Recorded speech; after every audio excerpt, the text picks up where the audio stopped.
Sainte Gertrude. Sainte Gertrude d'Elben ou d'Eldelf, d'Efta, est née en 1256 et elle est morte le 17 novembre 1301 en Allemagne.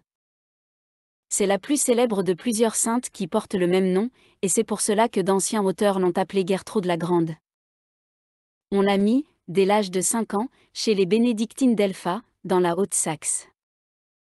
Elle y vint comme simple religieuse, sous la direction d'une abbesse du même nom qu'elle, dont la sœur était sainte Mechtilde d'Agborn, qui fut la maîtresse et l'amie de notre sainte Gertrude.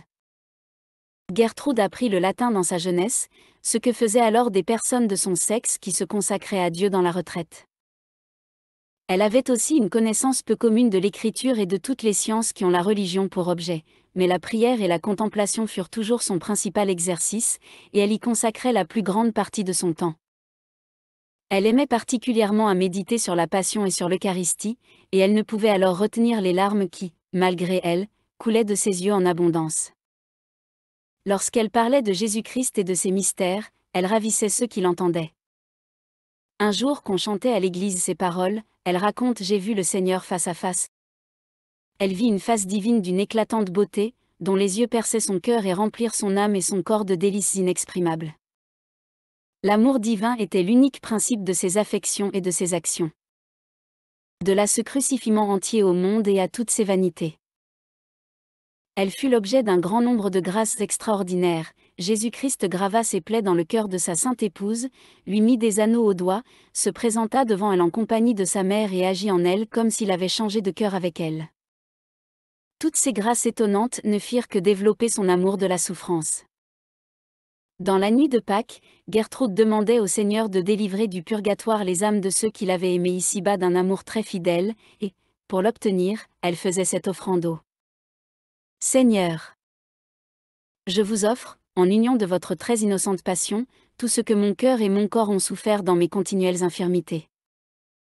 Alors le Seigneur lui fit voir la multitude d'âmes qui venaient d'être délivrées de leur peine et lui dit : Je les donne tout en dot à ton amour et l'on verra éternellement dans le ciel qu'elles ont été délivrées par tes prières, et ce sera pour toi un éternel honneur en face de tous mes saints.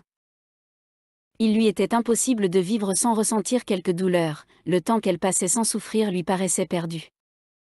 Le zèle pour le salut des âmes était ardeur au cœur de Gertrude. Pensant aux âmes des pécheurs, elle répandait pour elles des torrents de larmes au pied de la croix et devant le Saint-Sacrement. On peut réciter aujourd'hui le chapelet de Sainte Gertrude, qui se récite sur un chapelet ordinaire et qui a vocation à libérer les âmes du purgatoire. Pendant la longue maladie de 5 mois dont elle devait mourir, Sainte Gertrude ne donna pas le moindre signe d'impatience ou de tristesse. Sa joie, au contraire, augmentait avec ses douleurs. Le jour de sa mort étant venu, elle vit la très sainte Vierge descendre du ciel pour l'assister. Une de ses sœurs aperçut son âme à l'endroit au cœur de Jésus, qui s'ouvrit pour la recevoir. Sainte Gertrude est une des grandes mystiques de l'Église. Le livre de ses révélations est demeuré célèbre. Je veux, lui dit le Seigneur, que vos écrits soient pour les derniers temps un gage de ma bonté divine, par eux je ferai du bien à un grand nombre d'âmes, tandis que vous écrirez, je tiendrai votre cœur près du mien, et j'y verserai goutte à goutte ce que vous devrez dire. Prophétie. Alors que Gertrude priait Saint Jean l'Évangéliste, auquel elle vouait une dévotion particulière, il lui apparut en vision. Venez, venez avec moi, car vous êtes l'élu de mon Dieu, et reposons-nous tous les deux sur le doux et aimable cœur de Jésus où sont refermés tous les trésors de la béatitude. Il la conduisit auprès de Jésus-Christ. Saint Jean lui désigna le cœur de Jésus. Voilà le Saint des Saints qui absorbe en lui-même toute bonté au ciel et sur la terre. Ce cœur sacré abonde en effet de délices en telle mesure que toutes les âmes avides de si désaltérées y trouvent à profusion, et en tout temps de quoi combler leurs désirs. Gertrude lui demanda s'il avait éprouvé cela lors de la dernière scène. Oui, répond-il, mon intérieur en fut si enflammé que l'eau sur le feu le plus intense ne pourrait bouillir avec plus d'ardeur. Gertrude lui demanda pourquoi il n'avait pas publié ces merveilles de son vivant. Parce que répondit le saint, j'avais pour mission de faire connaître le Verbe éternel à l'Église naissante, afin qu'elle transmisse cet enseignement au siècle futur, dans la mesure que comporte l'intelligence humaine. Personne en effet n'est capable de la comprendre dans toute sa profondeur.